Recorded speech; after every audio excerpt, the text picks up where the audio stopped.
All right, Chris Ross joining us from Land Grant Gauntlet. It's a site for Big 12 football fans. Please join him right there. And for his podcast, Quick Slant, Chris, measuring up the Pac-12 versus the Big 12. We enjoyed that conversation. Let's move on to Oklahoma football. So my question here is that Oklahoma State could make a run at the Big 12 title. West Virginia is a dark horse. Texas, let's see what they have in year number one under Tom Herman. But for right now, Oklahoma carries the flag. Of course, the huge transition unexpectedly from Bob Stoops to Lincoln Riley.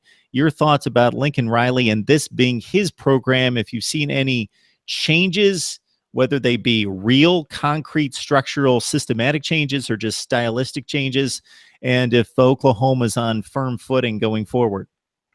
Well, I think they're definitely on firm footing. You look at what they have returning with that offensive line with Baker Mayfield.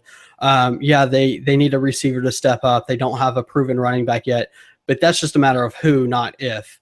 And so those guys will step up. Those talents will know their names here very soon. Rodney Anderson, he'll probably be a 1,000-yard rusher if I had to guess, if he gets the majority of the workload. So guys like that will definitely step up. As far as the way the program is being run, I don't think you see a lot of changes right now. I think Riley is reluctant to make too many changes this early in the season. You know, he took over the program in June. So I think it was more about getting into the day-to-day of things and figuring it out and going forward. And then if he's going to make changes, if he's going to put his influence on the program, his stamp, it won't be until after this season. The biggest difference that we have seen so far is last week after their scrimmage, the next day, Riley canceled practice and they took the team to Topgolf. I don't think there's any world in which Bob Stoops takes the team to Topgolf 2 weeks before the season. But I kind of like the move. I think it's keeping the team loose. I think that, there's a lot of emphasis this year on starting strong. They know they have Ohio State up first. They have a lot of expectations, a lot of goals for this year. But under Stoops, especially the last few years, Oklahoma has not started strong into the season. They build as the season goes on. We saw that last year.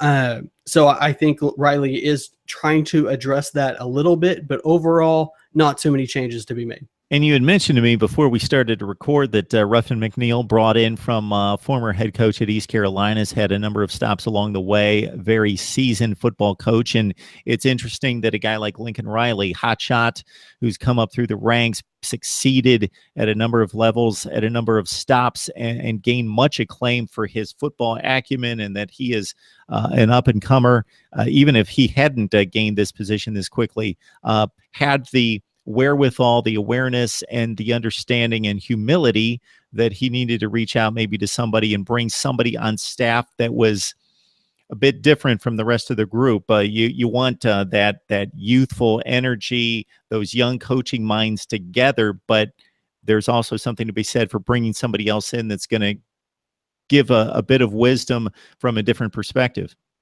Yeah, and bringing in Ruffin McNeil was a big step. He coached under him at East Carolina, so they're familiar with each other. And he also has Stoops still hanging around to give him, some mentorship, answer some questions about how to handle something, decisions to be made.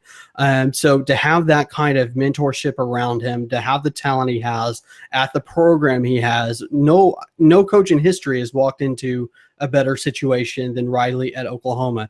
I do think that creates a little bit more pressure to win and to win early, but I think you're right. It's extremely smart to bring in a guy like that to kind of know that I'm young. I don't have a lot of coaching experience behind me. So to have someone come in at like Ruffin McNeil with a lot of experience with different programs and a guy like Bob Stoops still hanging around the program, I think it gives them a huge advantage.